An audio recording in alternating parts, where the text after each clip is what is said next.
Tatlong mangingisdang lalaki ang nakatayo, tahimik at nakatulala, sa gilid ng bakuran sa likod ng isang lumang bahay na gawa sa kahoy sa Barangay Maligaya. Hindi pa ganap na nawawala ang ulap ng umaga, ngunit ang hangin ay puno na ng masangsang at matamis na amoy. Para bang may nabubulok sa ilalim mismo ng lupa. Ang lupa sa taniman ng sampagita ay tila masyadong malambot, masyadong basa. Para bang kakagapas lang ito sa gitna ng kadiliman ng gabi. Sa bawat paghampas ng asarol, isang tunog ng blok. Blok ang maririnig. At pagkatapos, ang bulok na amoy na iyon ay sumisingaw ng malakas na nagpapamasa sa kanilang dibdib. At biglang, ang gilid ng isang kupas at lumang kumot ay lumabas mula sa loob ng lupa. Sa veranda ng bahay, si Aling Paz, ang babaeng kilala na pinakatahimik at pinakamasunurin sa buong barangay, ay agad na lumuhod. Walang sigaw, walang humihikbi na iyak na puno ng takot. Huwag! Huwag niyo nang buksan yan. Walang sinuman ang humihinga. Dahil alam nila na sa ilalim ng maliit na taniman ng bulaklak, ay may nakatagong isang bagay na mas madilim pa kaysa sa gabi. Isang bagay na iyayanig sa buong Barangay Maligaya. Magsimula tayo sa isang sandali ng pagdarasal. Sana ang ating mga puso ay maging mapayapa at ang ating buhay ay mapuno ng pagpapala. Barangay Maligaya at ang mga nakatagong hiwaga. Sa Barangay Maligaya, isang maliit na pamayanan na nakatago sa pagitan ng mga palayan at niyugan sa paanan ng bundok Tagaytay. Nakatira ang isang pamilya na tila ordinaryo lang sa panlabas. Ang kalsada doon ay gawa pa rin sa pulang lupa, at tuwing umaga, ang huni ng tandang ay maririnig mula sa isang dulo hanggang sa kabilang dulo ng barangay. Ang mga tao roon ay namumuhay ng simple, pinanghahawakan ang tradisyonal na paraan ng pamumuhay, nagtatrabaho mula sa madaling araw hanggang sa paglubog ng araw, at nagpapahinga sa silya de bakal habang humihigop ng kapeng barako. Sa isang sulok ng barangay, nakatayo ang isang simpleng bahay na gawa sa kahoy na mailumang atapang yero. Hindi ito malaki, hindi marangya, ngunit ang likod bahay nito ay malawak, puno ng mga gulay, halaman ng sili, at ilang manok na malayang naglilibot. Ang bahay na iyon ay ang tirahan ng maliit na pamilya ni Mang Benji de la Cruz, Aling Paz, at ang kanilang nag-iisang anak, si Lina. Sa araw, ang bahay ay tila tahimik. Si Aling Paz ay nagtatrabaho sa likod bahay, nag-aalis ng damo, nagwawalis ng sahig, o nagluluto ng tinolang manok para sa tanghalian.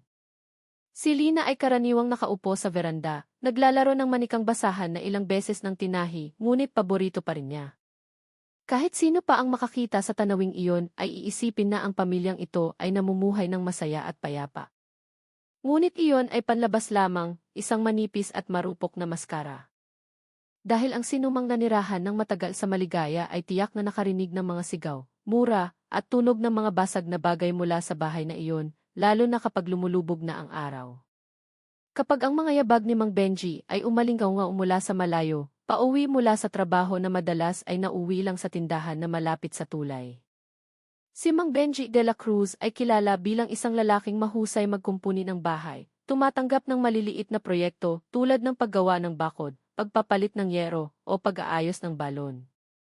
Kapag matino siya ay palakaibigan, mahilig makipagkwentuhan, at madaling makisama. Ngunit alam din ng lahat na once alcohol touches his lips, nag-iba ang kanyang ugali, nagiging magagalitin, bastos, at lalo na sa kanyang asawa, si Aling Paz. Siya ay parang may natatagong bagang apoy na naghihintay na sindihan ng kaunting problema. Tuwing umuuwi si Mang Benji na lasing, alam ng maliit na barangay ang mangyayari. Ang ilaw ng bahay ay sisikat ng mas maliwanag kaysa sa karaniwan. Ang mga manok sa likod ay mag-aalala at hahuni ng balisa, at ang tinig ni Aling Paz ay hindi kailanman maririnig. Ang babaeng iyon ay kilalang tahimik. Masyadong tahimik na marami sa mga residente ang naaawa, ngunit nalilito rin. Dahil bihirang magreklamo si Aling Paz, bihirang humingi ng tulong, bihirang magsumbong tungkol sa anuman. Ang kanyang buhay ay umiikot lamang sa bahay, kusina, bakuran at silina. Hindi siya kailanman lumayo sa barangay, hindi siya kailanman umupo ng matagal upang makipagsismisan tulad ng ibang mga ginang, hindi siya kailanman sumasagot sa mga sigaw ng kanyang asawa. Hindi siya kailanman nag-angat ng mukha kapag siya ay sinisigawan ni Mang Benji. Tinatanggap ni Aling Paz ang lahat ng may nakakatakot na katahimikan.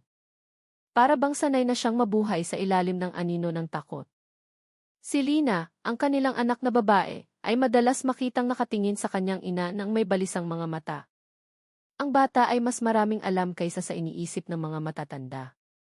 Minsan, habang naghihiwa si Aling Paz ng gulay, nagtanong si Lina sa isang mahinang tinig, "Nay, kung galit si tatay, bakit hindi ka nalang umalis?" Ang tanong na iyon ay nagpapatigil sa kamay ni Aling Paz sa loob ng isang sandali.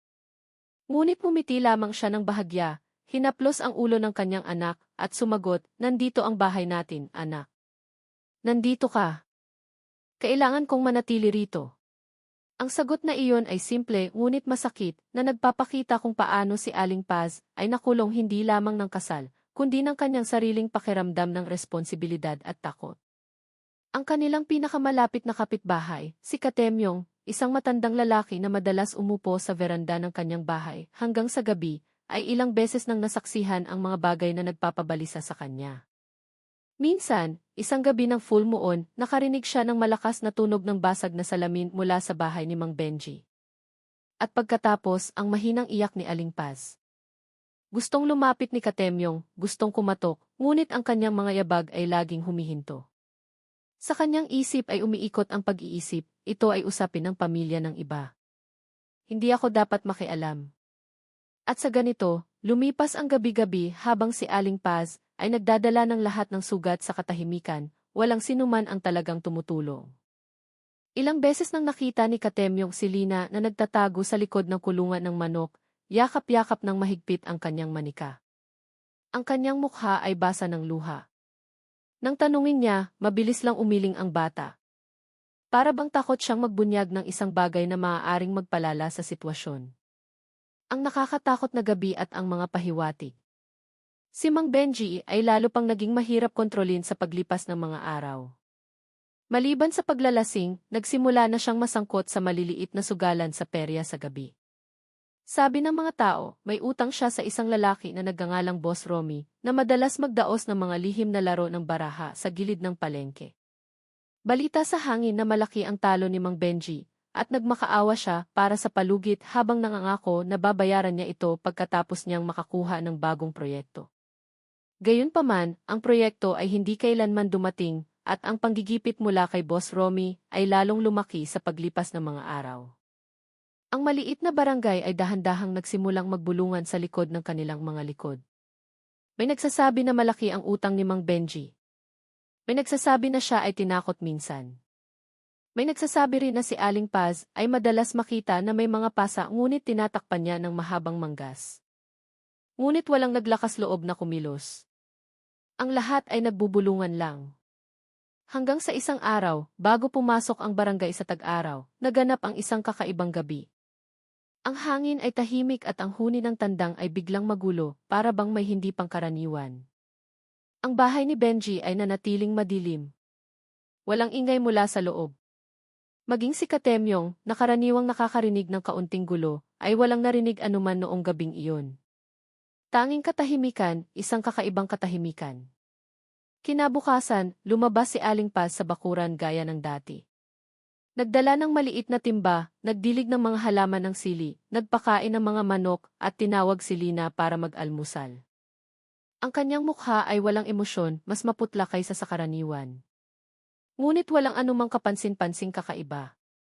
Nang may nagtanong kung umuwi ba si Mang Benji kagabi, sumagot lamang si Aling Paz, umalis siya. Siguro matagal.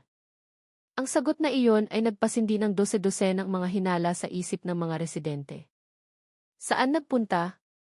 Sino ang kasama? Sa anong sitwasyon? Gayunpaman, isinara ni Aling Paz ang lahat ng pinto ng katanungan at bumalik sa pagtatrabaho sa kanyang bakuran. Walang nakakaalam na ang umaga na iyon ay ang unang araw na may nagbago. Isang bagay na mas madilim kaysa sa hinala ng sinuman. Ilang araw pagkatapos ng kakaibang umaga na iyon, dahan-dahang nagbago ang kapaligiran sa Barangay Maligaya. Hindi nagpakita si Mang Benji, walang bakas, walang balita. Karaniwan, kung umalis siya ng lasing sa loob ng ilang araw, nakikita pa rin siya ng mga residente na gumagala sa tindahan o natutulog sa bamboo bed malapit sa palengke. Ngunit sa pagkakataong ito, talagang nawawala siya, tahimik na parang nilamon ng lupa. Si Kuya Ador, ang nakababatang kapatid ni Mang Benji, ay nagsimulang mag-alala. Siya ay isang driver ng truck na nagdadala ng mga kalakal. Madalas wala, ngunit laging naglalaan ng oras upang bisitahin ang kanyang kuya bawat ilang araw. Hindi masyadong malapit ang kanilang relasyon. Gayunpaman, alam ni Kuya Ador ang isang bagay, hindi kailanman umalis si Mang Benji nang higit sa ilang araw nang hindi humihingi ng pera o nang hindi nagdudulot ng bagong gulo. Nang subukan niyang tumawag, ang numero ni Mang Benji ay patay ng tuluyan, hindi lang busy, kundi patay na parang tinanggalan ng baterya. Pumunta siya sa bahay ni Aling Paz upang tiyakin ang sitwasyon. Ngunit ang nakita niya ay lalong nagpadama sa kanya ng kawalang katiyakan. Sinalubong siya ni Aling Paz nang may maputlang mukha at mahinang tinig.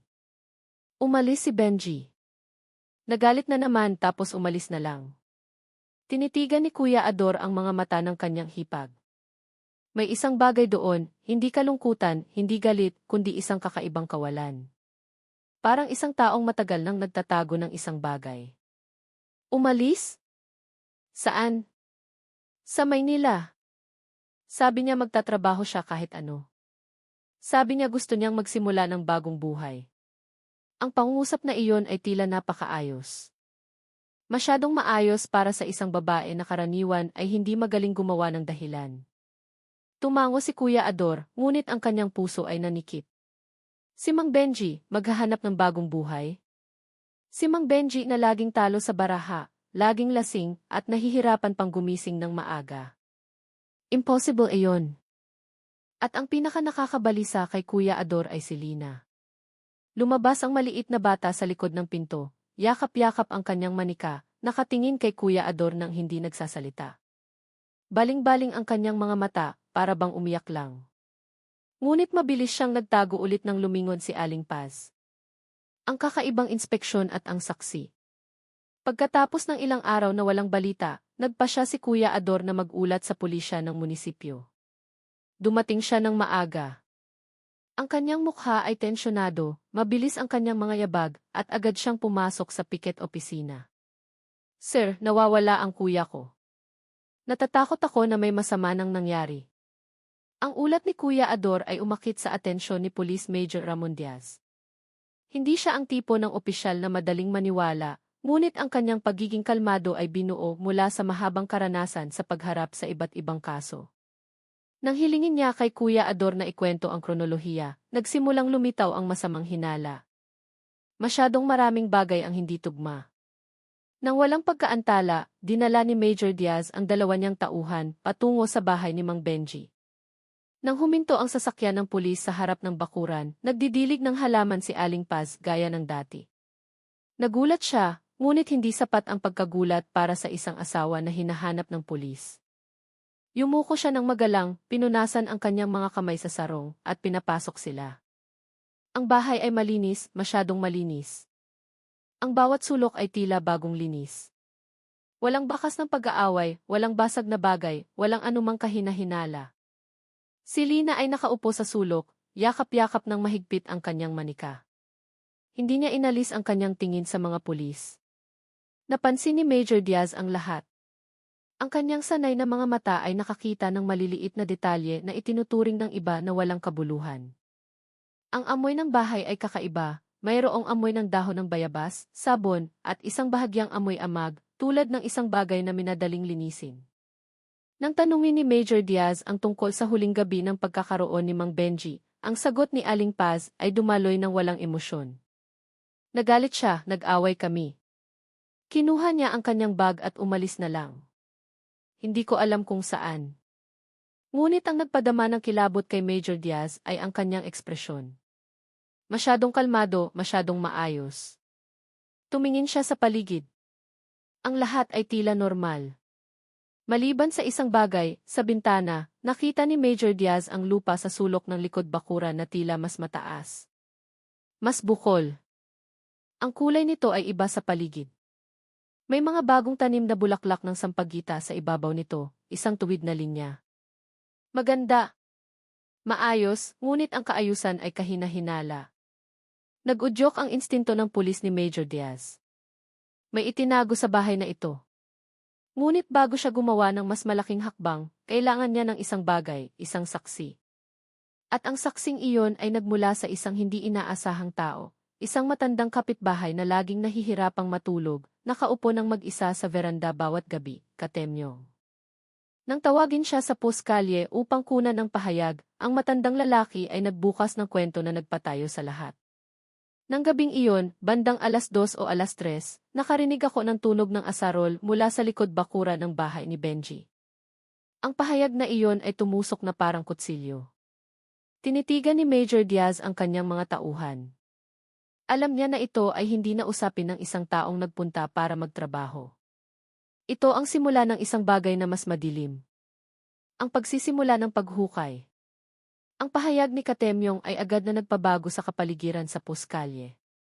Ang tunog ng kuliglig na dating tila ordinaryo ay biglang tila tumigil. Tinitigan ni Kuya Ador ang matandang lalaki ng may maputlang mukha. Habang si Major Diaz ay nakakrus ang mga braso. Ang kanyang katawan ay nakahilig pasulong. Ang kanyang mga mata ay matalas na parang naghihiwalay ng isang gusot na sinulid. Katemyong, sigurado ka bang tunog ng asarol iyon? Ang matandang lalaki ay tumango ng dahan-dahan. Ang kanyang mga daliri ay nanginginig ng bahagya. Ako ay magsasaka sa loob ng 12 ng taon. Ang tunog ng asarol at ang tunog ng isang taong naghukay ng lupa, alam ko iyon ng lubusan. Nang gabing iyon, ang tunog ng asarol ay mahina, regular. Ngunit matagal, 1 oras o higit pa, kung hindi ako nagkakamali. Lumunok si Kuya Ador. Pero sa oras na iyon, sobrang dilim, Katemyong. Bumuntong hininga si Katemyong bago sumagot. Iyon na nga, anak. Sino ang naghukay ng lupa ng 2:00 o 3:00 ng umaga sa barangay na ito? Walang sinuman. Dahan-dahang tumayo si Major Diaz. Ang kanyang tindig ay nagbago mula sa kaswal tungo sa lubos na handa. Kung gayon, kailangan nating suriin ang likod bakura ng bahay na iyon. Ngayon, nang gabing iyon, nang hindi naghihintay ng umaga, bumalik si Major Diaz sa bahay ni Mang Benji, kasama ang 2 niyang miyembro. Hindi sila nagdala ng sirena, hindi sila tumawag sa mga residente, hindi sila nagdulot ng gulo. Hindi ito isang opisyal na pagbisita. Ito ay isang paunang investigasyon na kailangang gawin ng tahimik. Nang dumating sila, ang bahay ay madilim maliban sa isang maliit na ilaw mula sa kusina. Si Lina ay natutulog na, at si Aling Paz ay nakaupo malapit sa kalan, nagpapaypay ng baga. Kumatok si Major Diaz sa pinto. Aling Paz, pasensya na sa abala. May ilang bagay lang kaming kailangang itanong ulit. Napalundag si Aling Paz. Sa isang iglap, ang kanyang mukha ay tila nagtatago ng takot, ngunit mabilis siyang yumuko, itinago ito. Sir. Sige po. Pumasok si Major Diaz nang walang maraming salita. Agad siyang tumayo malapit sa bintana na nakaharap sa likod bakuran. Maaari ko bang tingnan sandali ang bakuran? Sa wakas, nag-angat ng ulo si Aling Paz. Lumaki ang kanyang mga mata sa loob lamang ng isang fraksyon ng segundo. Ngunit sapat na iyon para sa isang bihasang pulis upang mahuli ang alinsangan ng gulat. Para saan, sir? Para tiyakin na walang anumang nakaligtaan. Katahimikan. Tumigil ang tunog ng pagpaypay ng baga. Hinawakan ni Aling Paz ng mas mahigpit ang hawakan.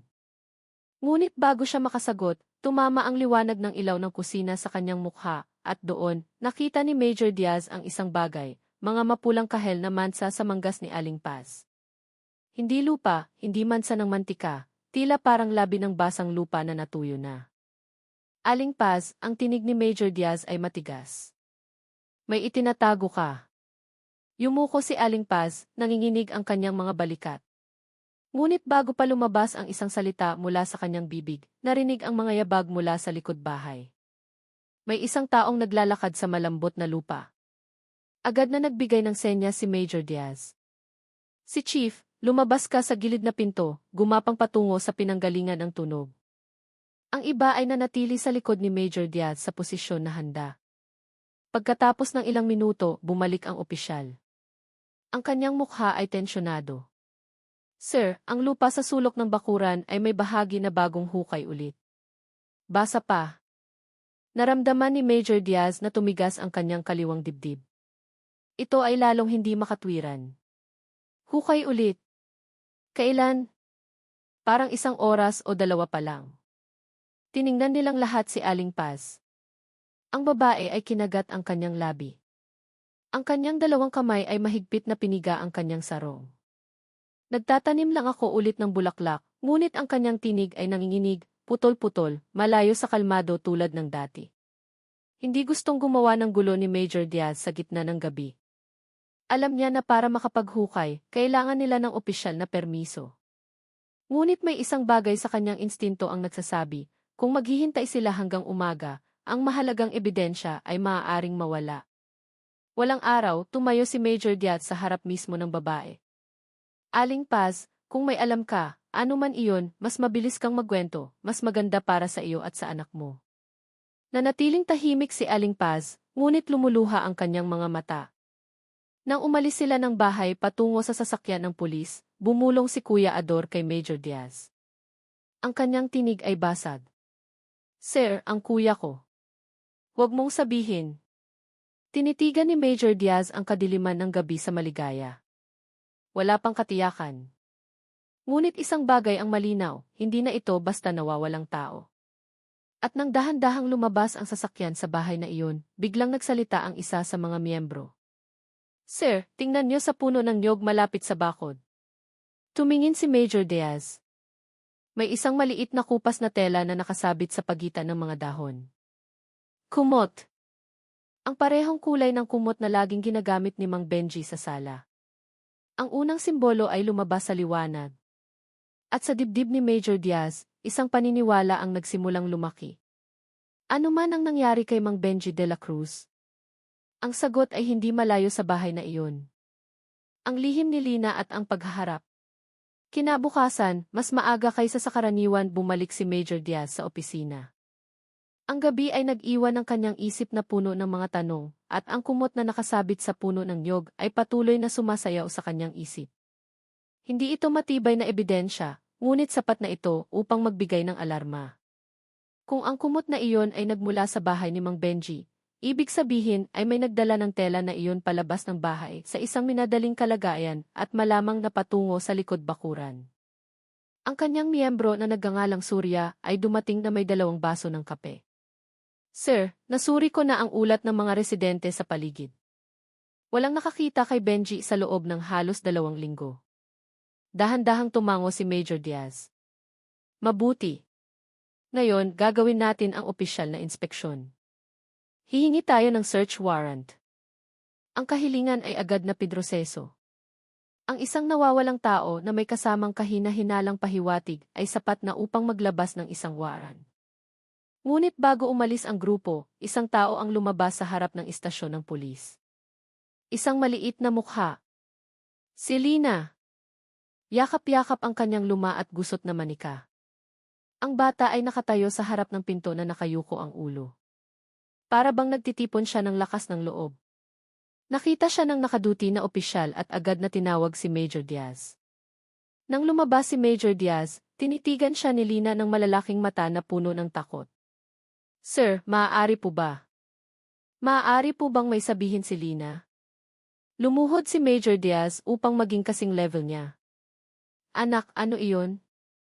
Kinagat ni Lina ang kanyang labi. Hinawakan niya ang manika ng napakahigpit kaya namutla ang kanyang mga daliri. Nang gabing iyon. Nang umalis si tatay, nakarinig si Lina ng malakas na tunog, parang bumagsak na upuan. Tapos, umiyak si inay. Hindi nagputol si Major Diaz. Naghintay siya. Nagpatuloy si Lina. Ang kanyang tinig ay mahina at nanginginig. Tapos may tunog na parang isang taong kinaladkad. Mabigat na mabigat. Ang silid ay biglang naging tahimik.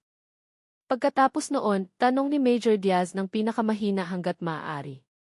Sabi ni inay, huwag akong lumabas. Sabi ni inay, galit si tatay. Pero nakita ni Lina sa maliit na bintana. Nagdala si inay ng malaking bagay na nakabalot sa kumot palabas ng bahay. Akala ni Lina, sirang gamit lang. Napabuntong hininga si Major Diaz. Nakabalot na bagay. Kinaladkad. Ang lahat ay tumutugma sa hinala na kinatatakutan niya. Tinitigan ni Lina ang sahig. At ngayon, hindi ako pinapayagan ni Inay maglaro sa likod bakuran. Sabi ni Inay, maraming insekto.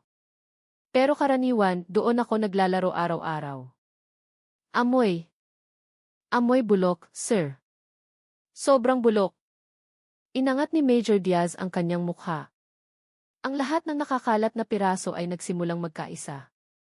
Hindi na lang ito malabong hinala, kundi nagiging isang mas malinaw, mas madilim, at mas nakakakilabot na larawan. Mabilis na kumilos ang grupo ng pulis patungo sa bahay na iyon. Sa pagkakataong ito, dumating sila ng may opisyal na tindig, sasakyan ng pulis, search warrant, at 4 na iba pang opisyal na may dalang pangunahing kagamitan para sa paunang pagsusuri. Nang dumating sila, nagwawalis si Aling Paz sa bakuran.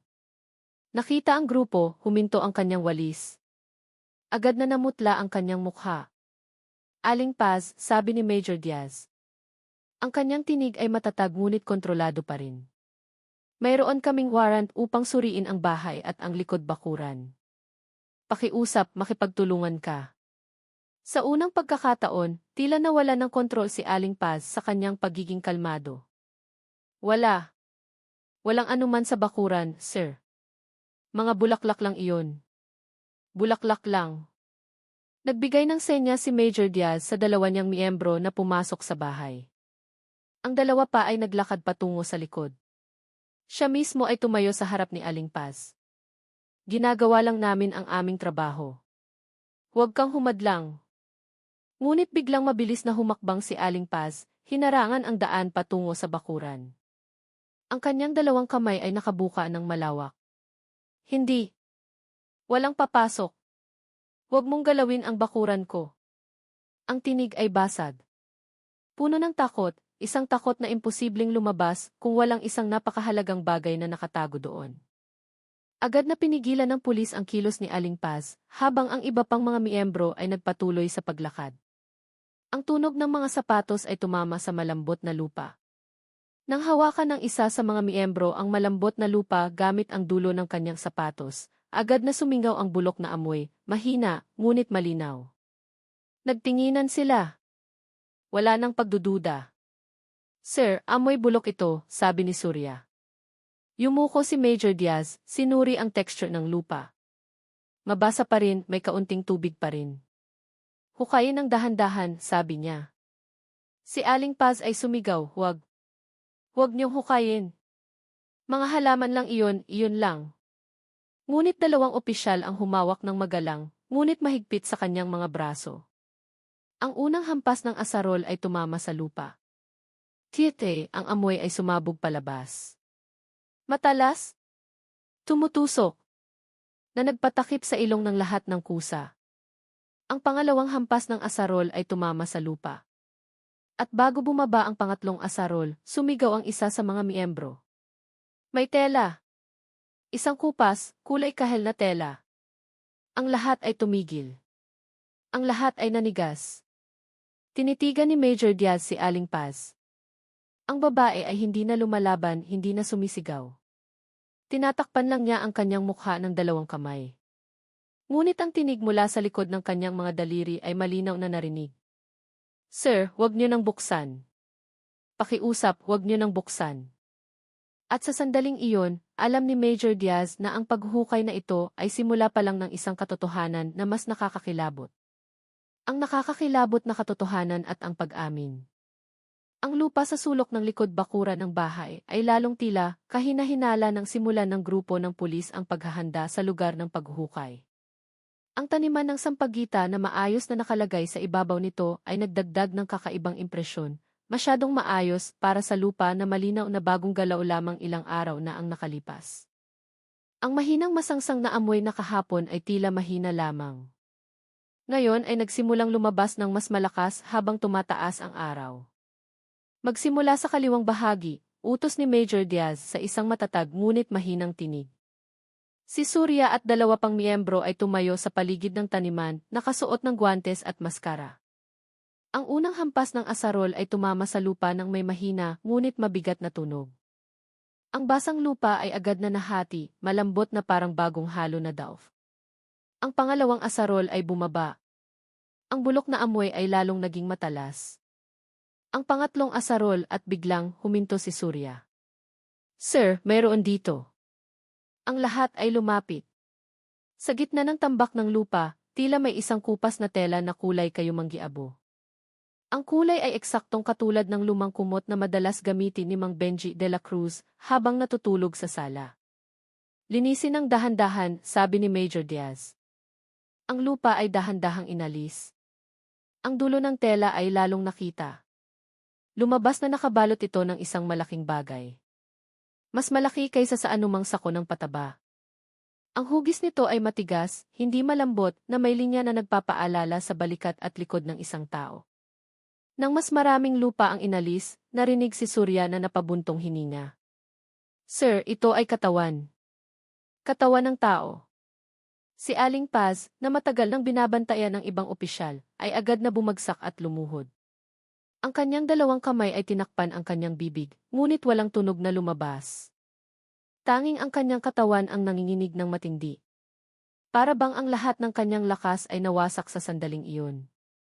Dalawang miyembro ang nag-angat ng tela ng mas malawak, at nang maalis ang kumot, lumabas ang katawan ng isang lalaki na lubhang nabubulok na. Ang balat ay kulay abo, asul at itim. Ngunit ang mga katangian ng damit ay hindi maaaring magkamali. Isang luma at gusot na kulay abo na t-shirt at madilim na asul na shorts na laging suot ni Mang Benji. Ang hangin sa bakuran ay tila nanigas. Ang mga residente na nanonood mula sa likod ng linya ng pulis ay nagsimulang magbulungan ng balisa. Ang ilan ay tinakpan ang kanilang ilong, ang ilan ay tinakpan ang kanilang mga mata habang umaatras. Lumapit si Major Diaz, yumuko ng bahagya, tinitigan ang katawan ng may madilim na titig. Itala ang oras at lokasyon. Tawagin ang forensic team ngayon. Agad na tumakbo ang dalawang miyembro patungo sa sasakyan upang tawagan ang dagdag na unit. Si Surya ay nanatiling nakaluhod sa tabi ng hukay. Sir, mula sa pagkakabulok, sa tingin ko, ito ay higit na sa 1 linggo. Tumayo si Major Diaz, tinitigan si Aling Paz na ngayon ay nakaupo na lang sa lupa. Aling Paz, sabi niya ng mahina ngunit matatag. Natagpuan namin ang bangkay ni Mang Benji sa likod bakuran mo. Pakiusap, ipaliwanag mo. Inangat ni Aling Paz ang kanyang mukha. Walang luha na bumababa, ngunit ang kanyang mga mata ay pula at walang laman. Parang isang taong matagal nang lumaban at sa wakas ay sumuko. Gusto ko lang na matapos ang lahat, sabi niya ng mahina. Matapos ang ano, tanong ni Major Diaz. Hindi sumagot si Aling Paz. Yumuko lang siya, nanginginig ang kanyang ulo. Ang kanyang katawan ay gumagala. Sa sandaling iyon, isang maliit na tinig ang narinig sa likod bahay. Si Lina ay nakatayo sa likod na pinto, nakatingin sa tanawin ng may malalaking mata. Takot. Agad siyang pinigilan ng isang opisyal na lumapit. Ngunit nagpupumiglas ang bata. Bakit si inay dinala? Bakit si tatay nasa lupa? Bakit? Bakit ganito ang lahat? Lumapit si Major Diaz kay Lina, sinusubukang manatiling kalmado kahit na mabigat ang kanyang dibdib. Lina, kailangang sumama muna si inay sa amin. Ikaw ay... Hindi niya natapos. Umiyak si Lina, tinawag ang kanyang ina ng paulit-ulit. Tinitigan ni Aling Paz ang kanyang anak mula sa malayo. Ang kanyang mukha ay mahina. Para bang ang bawat hiyaw ng bata ay tumutusok sa kanyang puso. Nang sa wakas ay inangat siya upang isakay sa sasakyan ng pulis, bumulong si Aling Paz nang halos hindi marinig. Patawarin mo ako, Lina. Dahan-dahang umalis ang sasakyan. Umalis ang mga residente. Ang ilan ay nagdarasal ng mahina. Ang ilan ay natulala, hindi makapaniwala na ang tahimik na babae na laging nakayuko ay maaaring magtago ng ganito kalaking lihim. Tumayo ng matuwid si Major Diaz. Nakita niya ang mga forensic investigator na nagsisimulang magtrabaho. Ang bulok na amoy ay lalong lumakas, ngunit ang kanyang isip ay nakatuon sa isang bagay, ang katawan ay nakabalot ng maayos. Walang palatandaan ng aksidente, at ang hukay ay masyadong malalim, masyadong malinis, masyadong regular. Ang pinakamadilim na tanong ay ngayon ay lumabas sa isip ni Major Diaz, namatay ba si Mang Benji bago siya ipasok sa hukay, o buhay pa ba siya ng unang tambakan ng lupa? Ang tanong na ito ang magdadala sa investigasyon sa pinakanakakakilabot na yugto nito. Ang paglalahad, karahasan at katakutan. Ang interrogation room sa istasyon ng pulisya ng Tagaytay ay tila malamig at tahimik. Ang puting neon light ay nagliliwanag ng maputla, nagre-reflect ng mahabang anino sa sahig. Sa gitna ng silid, nakaupo si Aling Paz na magkasalungat ang mga kamay sa kanyang kandungan. Ang kanyang mukha ay maputla, ang kanyang mga mata ay maga. Ngunit hindi dahil sa pag-iyak, kundi dahil sa pagod at takot na naipon sa loob ng maraming taon. Pumasok si Major Diaz sa silid na may folder sa kanyang kamay, dahan-dahang isinara ang pinto upang hindi magbigay ng labis na panggigipit. Alam niya na ang babae sa kanyang harapan ay hindi isang profesional na kriminal. May isang bagay na nasira sa kanyang buhay. Isang bagay na matagal nang nakatago bago sumabog ang lahat. Aling Paz, sabi ni Major Diaz ng mahinahon. Umupo siya sa gilid, hindi sa harap. Gusto kong marinig mismo sa iyo. Ano ba talaga ang nangyari noong gabing nawala si Benji? Hindi agad sumagot si Aling Paz. Ipinikit niya ang kanyang mga mata sa isang sandali, para bang nagtitipon ng mga piraso ng alaala na nagkakalat. Ang kanyang tinig ay mahina nang sa wakas ay lumabas. Lasing siya. Umalis siya. Mas malala kaysa sa karaniwan. Hindi nagputol si Major Diaz. Pinabayaan niya ang babae na magkwento sa kanyang sariling ritmo. Dumating siya na sumisigaw. Naghagis ng tsinelas. Nagbato ng plato. Humingi ulit ng pera. Lumunok si Aling Paz. Ang kanyang lalamunan ay parang nasusunog. Talo siya sa sugal. Sobrang laki. 2 beses nang dumating si Boss Romy para maningil. Wala akong pera. Hindi ko alam kung ano ang gagawin. Himasin ni Aling Paz ang kanyang sentido. Ang kanyang katawan ay bahagyang yumuko. Natutulog na si Lina. Sinubukan ko siyang pakalmahin. Pero si Benji, iba siya noong gabing iyon. Kinuha niya ang kutsilyo sa kusina, tapos sinabi niya, kung hindi ako magbibigay ng pera, ibebenta niya si Lina sa mga tao sa palengke. Naramdaman ni Major Diaz na tumigas ang kanyang tiyan. Ang pagbabanta na iyon ay hindi bago sa mga kaso ng karahasan sa tahanan, ngunit nagpapainit pa rin ang dugo. At ano ang nangyari pagkatapos, tanong ni Major Diaz ng pinakalma hanggat maaari. Bumuntong hininga ng mahaba si Aling Paz. Ang tunog ng kanyang paghinga ay nanginginig. Nagpanik ako. Kinuha ko ang kutsilyo sa kanyang kamay. Naghilaan kami. Itinulak niya ako hanggang sa bumagsak ako. Tumama ang ulo ko. Ang silid ay naging tahimik sa loob ng ilang segundo. Mahigpit na piniga ni Aling Paz ang kanyang mga daliri. Para bang bumalik ang sakit ng gabing iyon. Nakita ko kung ano ang malapit sa akin. May almeres na kahoy na karaniwan kong ginagamit sa pagdikdik ng pampalasa. Ang kanyang tinig ay lalong humina, ngunit malinaw. Inihambalos ko ito sa kanyang ulo. 1 beses lang. Yumuko ng bahagya si Major Diaz. Ang kanyang mga mata ay nagmamasid sa pagbabago ng ekspresyon ni Aling Paz. Pagkatapos noon, bumagsak si Benji. Tumango si Aling Paz. Hindi siya gumalaw. Walang tunog. Akala ko, patay na siya.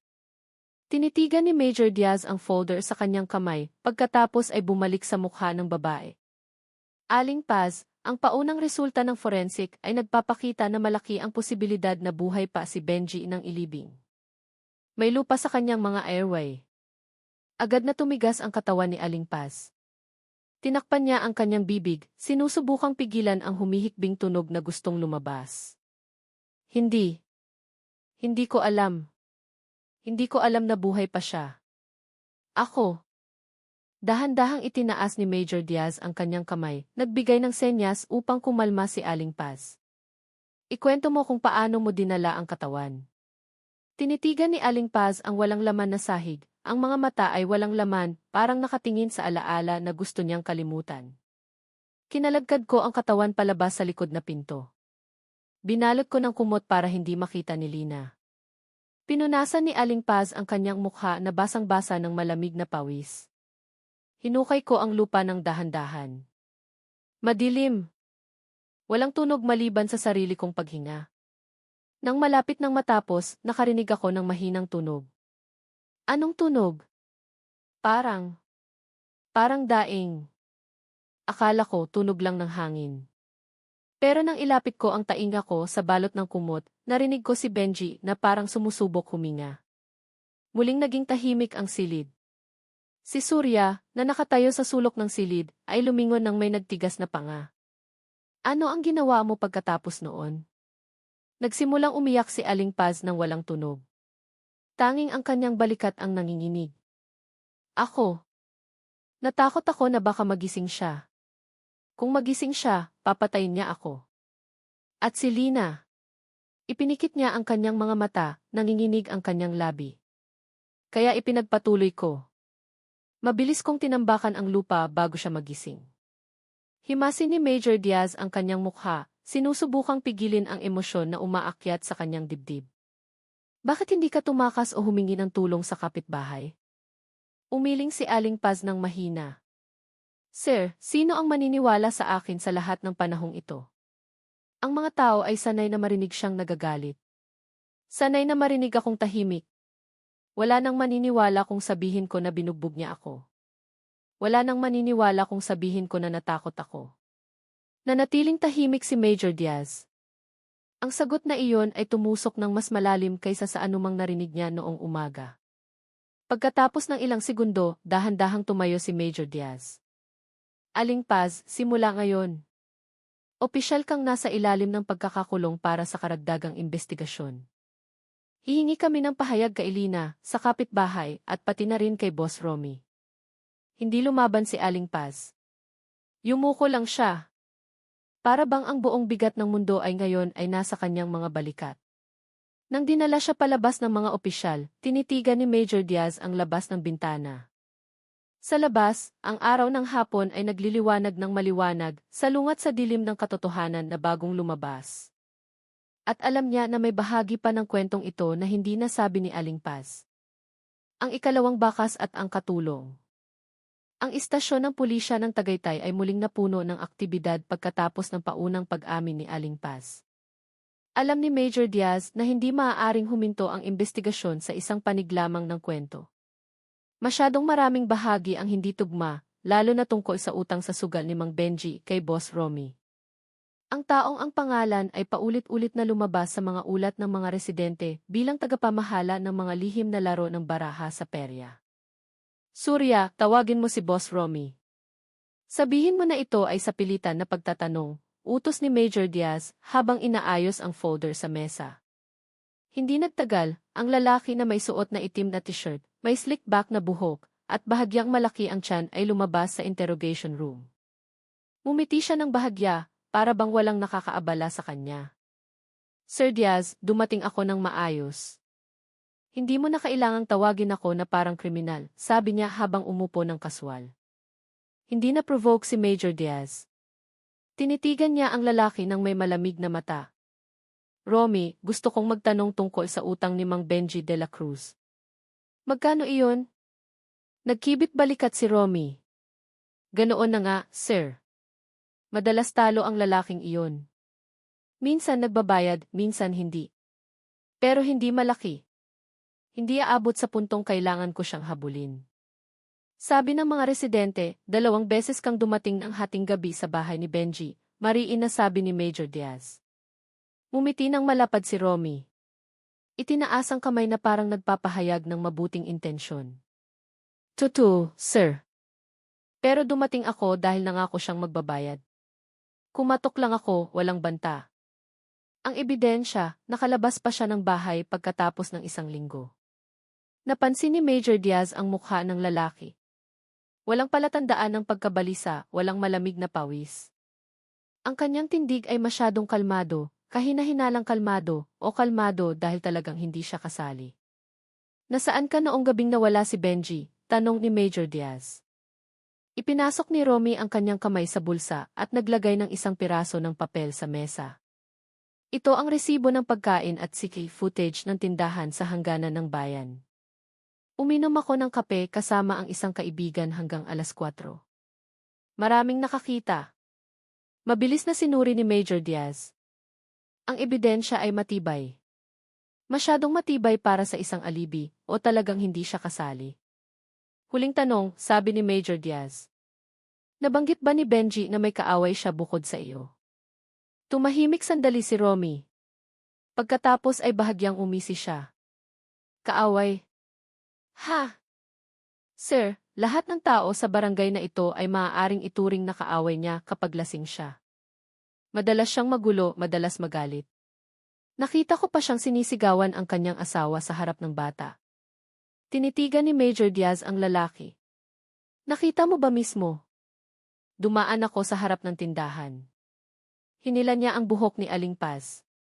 Itinuro niya ang mukha ng asawa niya na parang bubugbugin. Ang lahat ay tahimik. Parang walang naglakas loob na lumapit. Dumilim ang mukha ni Major Diaz. Umalis ka na muna, Romy. Pero huwag kang aalis ng bayan ng walang pahintulot. Tumayo si Romy at lumabas. Nag-iwan ng malakas na amoy ng sigarilyo. Hindi nagtagal pagkatapos noon, pinatawag ni Major Diaz si Katemyong. Ang matandang kapitbahay na laging huli matulog ay muling tinawag para sa karagdagang pahayag. Ang matandang lalaki ay dumating na may dalang sombrero at isang maliit na kahoy na tungkod na laging kasama ng kanyang mga yabag. Katemyong, kailangan kong malaman ng mas malinaw ang tungkol sa gabing iyon, sabi ni Major Diaz ng mahinahon. Ang mukha ni Katemyong ay tila tensyonado. Naku, sir. Nasabi ko na. Narinig ko ang tunog ng asarol ng matagal. Bukod sa tunog ng asarol, may iba pa bang tunog? Tunog ng tao na nagsasalita, tanong ni Major Diaz. Yumuko ng matagal si Katemyong bago muling nag-angat ng ulo. May isa pa na naalala ko, pero natatakot ako kanina na baka magkamali ng isip ang mga tao. Itinulak ni Major Diaz ang kanyang upuan ng bahagya palapit. Sabihin mo lang, Katemyong.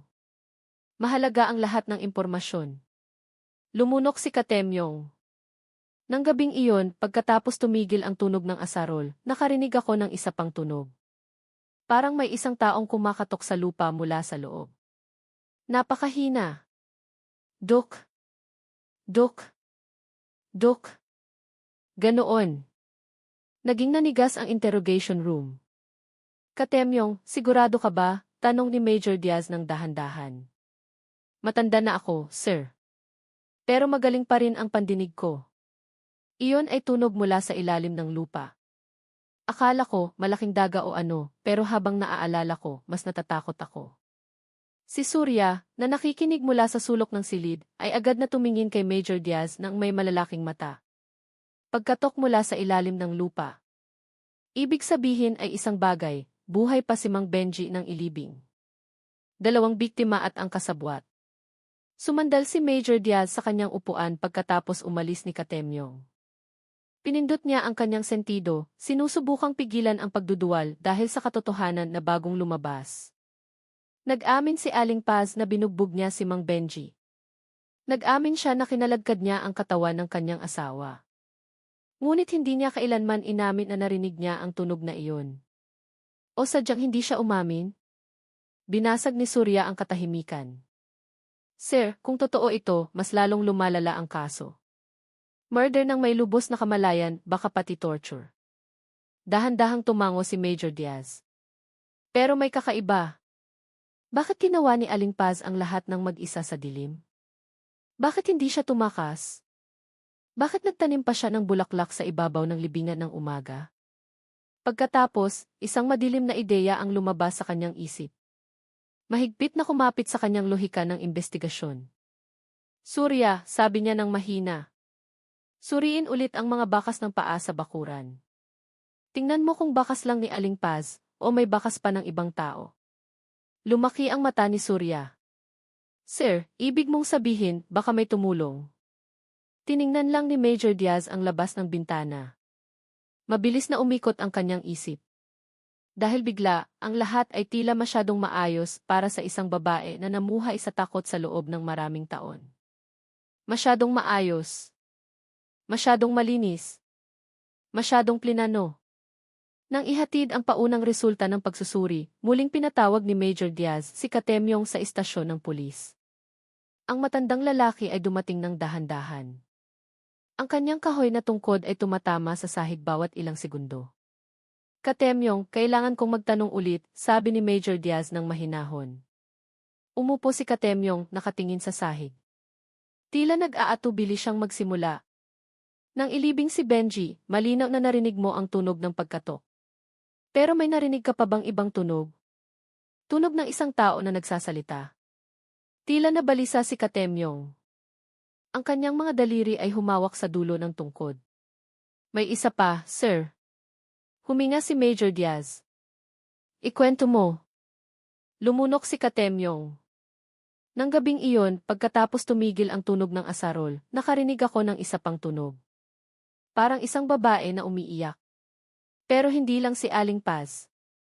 Kumunot ang noo ni Major Diaz. Hindi si Aling Paz? Paano mo nalaman? Si Aling Paz, kapag umiiyak, mahina ang boses. Maliit. Sanay akong marinig iyon kapag binubugbog siya. Pero nang gabing iyon, ang tunog ng iyak ay mas malakas. Mas matinis. Parang boses ng ibang babae. Agad na tumingin si Surya kay Major Diaz. Ibang babae. Sino?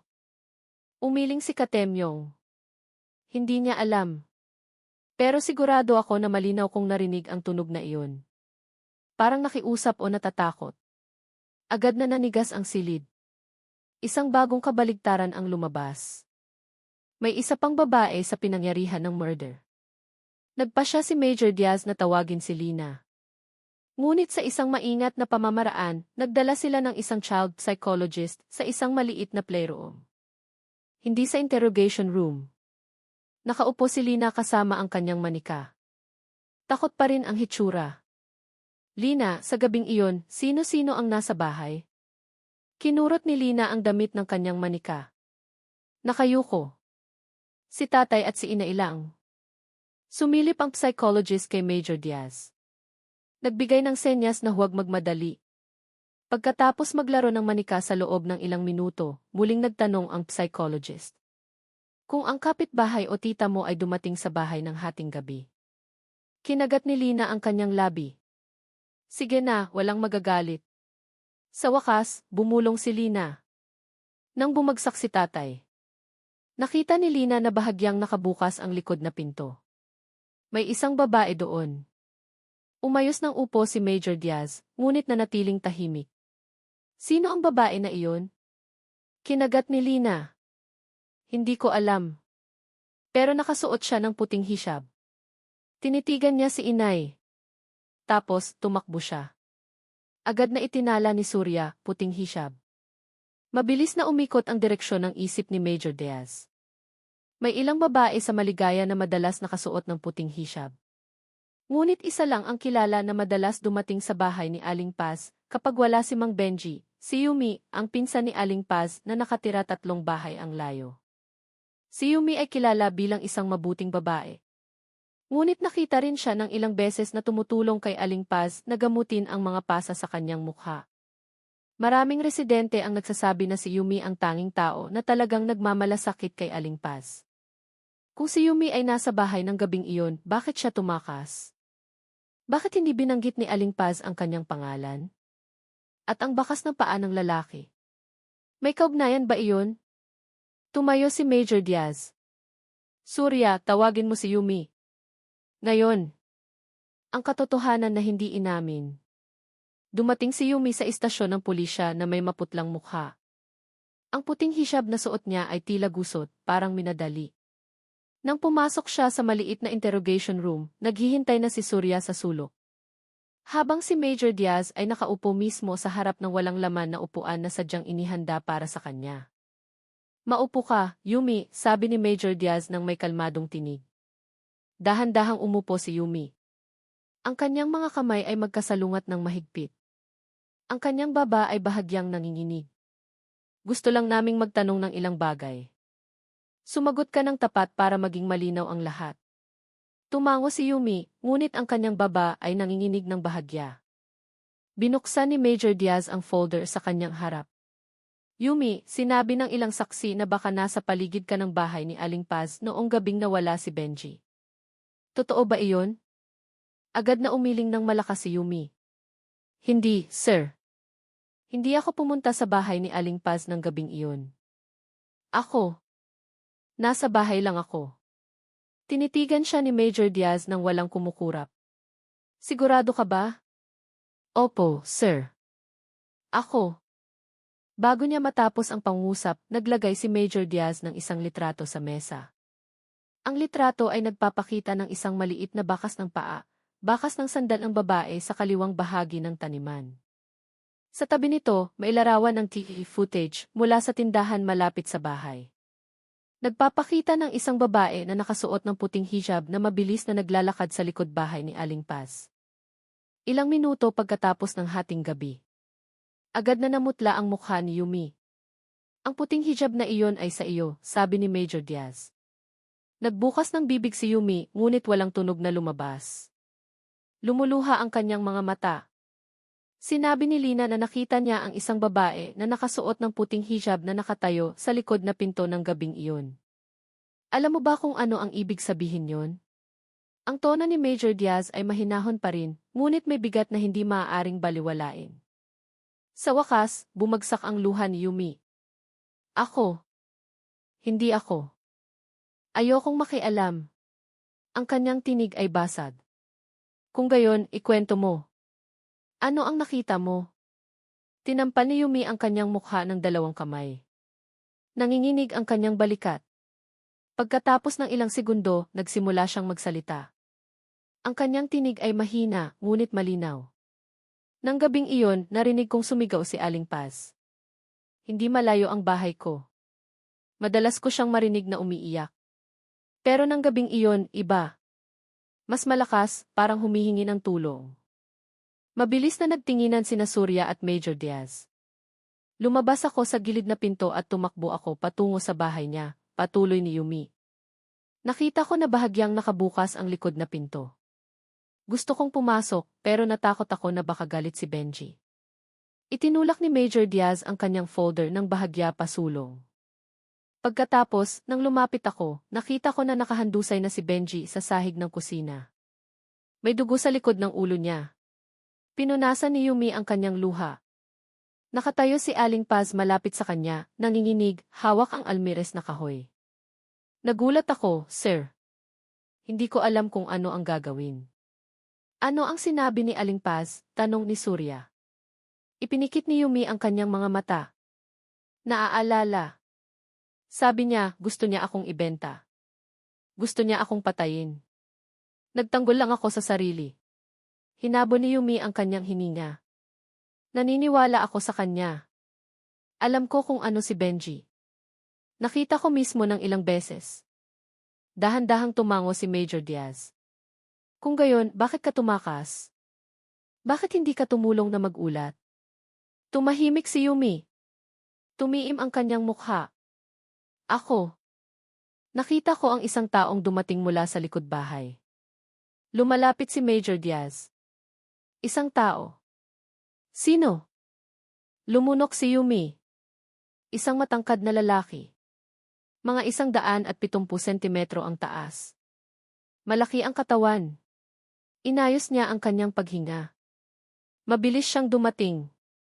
Parang alam na niya ang nangyari. Hindi siya nagulat nang makita niya si Benji na nakahandusay. Kinilabutan si Surya. Ano ang suot ng lalaki? Itim na jacket. Sombrero. Muling ipinikit ni Yumi ang kanyang mga mata. Nagtago ako sa gilid ng pinto. Narinig ko siyang nagsabi kay Aling Paz, "Huwag kang mag-alala, ako na ang bahala." Biglang lumamig ang interrogation room. Mahigpit na hinawakan ni Major Diaz ang panulat, ngunit walang isinulat. Yumi, alam mo ba kung sino ang lalaking iyon? Kinagat ni Yumi ang kanyang labi hanggang sa halos magdugo. Ako. Hindi ko malinaw na nakita ang kanyang mukha, pero ang boses niya. Pagkatapos ay sa wakas, sinabi niya ang salita na nagpatigas agad kay Surya. Ang boses niya. Parang si Ador. Nanigas si Surya. Si Ador. Ang kapatid ni Benji. Dahan-dahang tumango si Yumi. Ang kanyang katawan ay lumiit. Pagkatapos noon tumakbo ako, sir. Natakot ako. Hindi ako naglakas loob na bumalik. Dahan-dahang sumandal si Major Diaz. Tiningnan ang kisam ng silid. Ang malaking puzzle ay sa wakas ay nagsisimulang gumalaw. Sa buong panahong ito, nakatuon lang sila kay Aling Paz, ang biktima, ang salarin, at ang pangunahing saksi. Ngunit ngayon, may lumabas na bagong piraso. May isang misteryosong lalaki sa bahay ng gabing iyon. At sigurado si Yumi na ang boses niya ay boses ni Kuya Ador. Kung totoo iyon, hindi nag-iisa si Aling Paz. May tumulong na magtago ng krimen. At baka may isang taong gustong tiyakin na hindi na magising si Mang Benji. Ang pagkakanulo at ang lunas. Malakas na ulan ang bumuho sa istasyon ng pulisya ng Tagaytay nang muling tawagin si Kuya Ador sa putra para sa karagdagang pagtatanong. Pumasok ang lalaki na may basang jacket, tensyonadong mukha, at mga mata na tila nahihirapang itago ang kanyang pagkabalisa. Sa interrogation room, nakaupo na si Major Diaz na may makapal na folder sa mesa. Habang si Surya ay nakatayo sa likod, nakakrus ang mga braso. Ador, sabi ni Major Diaz ng mahina ngunit matatag. Kailangan nating pag-usapan ang huling gabi ng buhay ng kuya mo. Kumunot ang noo ni Kuya Ador. Sir, nasabi ko na. Wala akong alam. Wala pa nga ako sa barangay ng gabing iyon. Itinulak ni Major Diaz ang isang litrato patungo kay Ador. Larawan ng mga bakas ng paa sa bakuran. Dalawang magkaibang pattern. Ang isa ay malaki. Malalim ang pressure sa lupa at tumutugma sa sukat ng sapatos ni Ador. Ito ang bakas mo, Ador. Bakit may bakas ng paa mo sa likod bakuran ng bahay ni Benji, noong gabing narinig ang boses mo ng isa sa mga saksi? Nanigas si Ador. Hindi ako iyan, sir.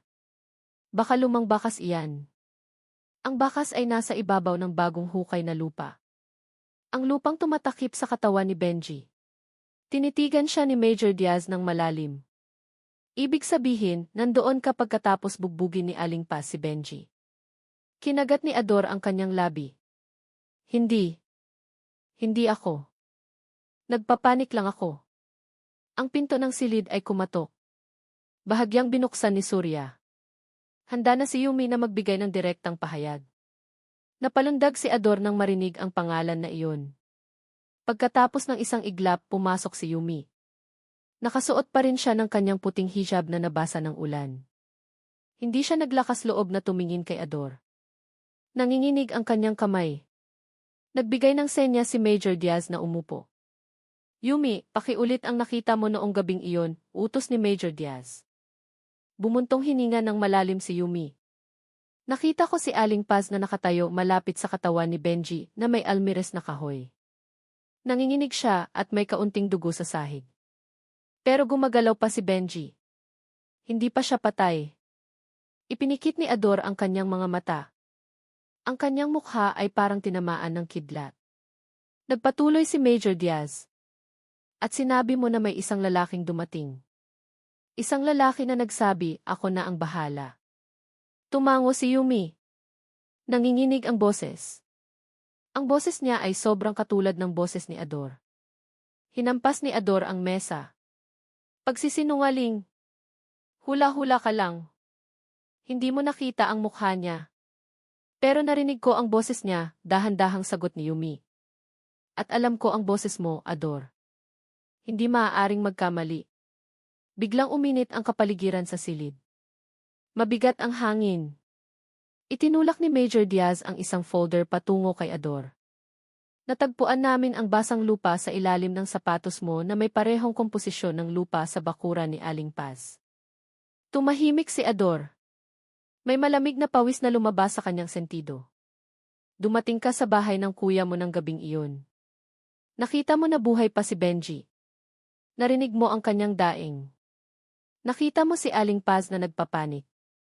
Kaya, ano ang ginawa mo? Nagangalit ang ngipin ni Ador. Namumula ang kanyang mukha. Gusto ko lang tumulong kay Aling Paz.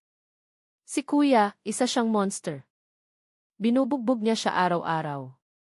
Nagbanta siyang ibebenta si Lina. Hindi ko hahayaang magpatuloy iyon. Kaya, tumulong ka kay Aling Paz na ilibing si Benji, tanong ni Major Diaz sa isang matigas na tinig. Yumuko si Ador. Pero hindi ko siya binugbog. Hindi ko siya pinatay. Sinabi ko lang kay Aling Paz na ako na ang bahala para hindi siya magpanik. Tinitigan siya ni Major Diaz ng malamig. Buhay pa si Benji nang dumating ka. Hindi ba? Ador. Sagutin mo, bulyaw ni Surya. Mahigpit na ipinikit ni Ador ang kanyang mga mata. Umuulan ang kanyang luha. Buhay pa siya, pero mahina. Sobrang mahina. Daing lang ng mahina ang kaya niya. Tinampal ni Yumi ang kanyang bibig. Nanginginig. Sumandal si Major Diaz. Ang kanyang tinig ay dahan-dahan ngunit matalas na parang kutsilyo. At tumulong ka kay Aling Paz na ilibing ang kuya mo. Habang humihinga pa siya, umiling ng malakas si Ador. Hindi ko alam na humihinga pa siya. Akala ko huling hininga na iyon. Malapit na siyang mamatay. Inilagay ni Major Diaz ang huling dokumento sa mesa. Ador, natagpuan ng forensic team ang lupa sa mga airway ni Benji. Ibig sabihin, nilanghap niya ang lupa. Sinubukan niyang huminga habang inililibing. Namatay siya dahil sa suffocation. Hindi dahil sa bugbog ng almeres. Bumagsak si Ador sa upuan. Ang kanyang mukha ay tila nawala ng lahat ng kulay. Hindi ko alam. Hindi ko alam. Buhay pa siya. Umiyak si Yumi. Bakit hindi ka tumulong kay Aling Paz na magulat sa pulis? Bakit hindi mo siya dinala sa ospital? Yumuko si Ador. Nanginginig. Natakot ako. Takot na mapahiya ang pamilya namin. Takot na malaman ng mga residente na monster ang kuya ko. Takot na kukunin si Aling Paz ng sapilitan. Takot na dalahin si Lina sa social welfare. Gusto ko lang matapos agad ang lahat. Tumayo si Major Diaz. Tinitigan silang dalawa ng may titig na puno ng galit. At dahil sa takot na iyon, hinayaan ninyong dalawa na mamatay si Benji ng dahan-dahan sa lupa. Bumagsak si Ador at lumuhod, umiiyak ng malakas. Hindi ko sinasadya. Gusto ko lang tumulong. Ayaw ko nang magising siya at bugbugin ulit si Aling Paz. Isinara ni Major Diaz ang folder. Ang kanyang tinig ay parang pagsasara ng pinto ng paghatol. Ador sa putra. Simula ngayon, ikaw ay opisyal na ikinulong sa hinala ng complicity sa pagpatay kay Benji de la Cruz, sa pagtulong na itago ang krimen, at sa pagpapabaya sa biktima na mamatay. Ilang linggo pagkatapos, ginanap ang paglilitis. Nahatulan si Aling Paz dahil sa pagbugbog na nagdulot ng malubhang pinsala. At dahil sa paglibing kay Benji habang buhay pa. Si Ador ay nahatulan dahil sa pagtulong at sadyang pagpapabaya sa biktima na mamatay. Si Yumi ay pinalaya bilang saksi, bagaman ang trauma na dinanas niya ay hindi madaling mawawala. At si Lina, ang maliit na bata, ay ngayon ay nakatira na sa kanyang malayo na tiyuhin. Malayo sa maligaya. Tuwing binabanggit ng mga tao ang pangalan ng kanyang mga magulang, yumuyuko lang siya at yakap-yakap ng mahigpit ang kanyang manika. Ang madilim na kwento na iyon ay naging isang mapait na aral para sa buong maligaya. Na ang karahasan sa tahanan ay hindi usapin ng pamilya.